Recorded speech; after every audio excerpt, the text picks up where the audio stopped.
আল্লাহ পাক তার প্রতি রহম করুন যে আমার এই কথাগুলোকে অন্যের কাছে পৌঁছে দিবে।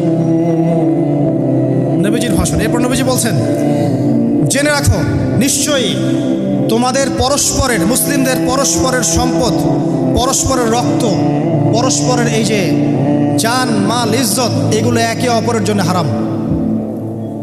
মুসলিমদের পরস্পরের রক্ত, পরস্পরের ইজ্জত সম্মান একে অপরের জন্য হারাম। এর হানি করা একে অপরের জন্য হারাম।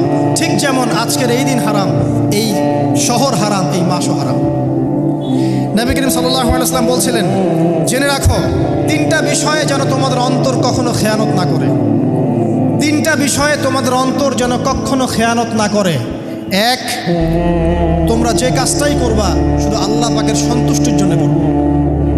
তোমরা যে কাজই করবে শুধু আল্লাহর সন্তুষ্টির জন্য করবে। তোমাদের শাসক বর্গের কল্যাণ কামনা করবে। তোমাদের শাসক বর্গের কল্যাণ কামনা করবে।